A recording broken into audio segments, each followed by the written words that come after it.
जिथे सत्य असते तेथे लक्ष्मी, दान, सदाचार व यश यांना यावेच लागते.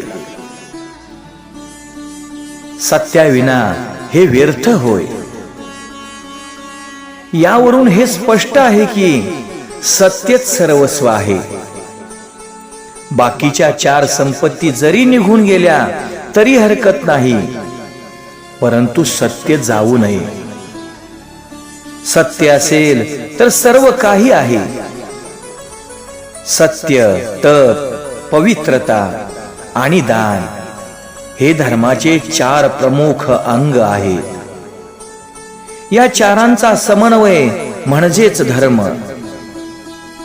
या 4 जो परिपूर्ण आहे तो धार्मिक होय. सत्ययुगात ही 4 तत्वे होती.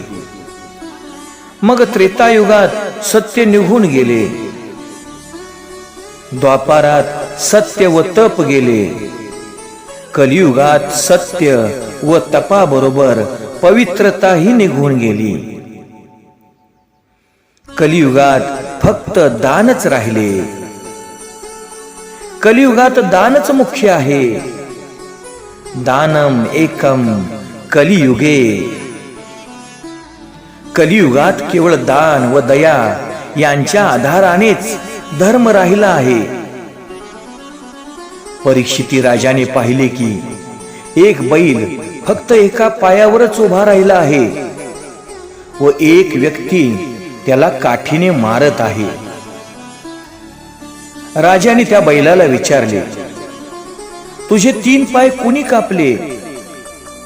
धर्मरूपी बैल म्हणाला, हे राजा, आतापर्यंत मी निर्णय घेऊ शकलो नाही की कुणी माझे पाय कापले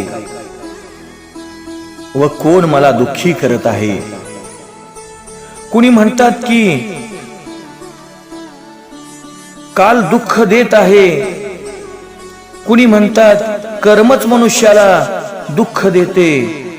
कुणी दुःखाचे कारण स्वभाव सांगतात. आपला स्वभाव शांत ठेवा. काल, कर्म व स्वभावच जीवाला दुःख देत असतात. जय जय राम कृष्ण हरी.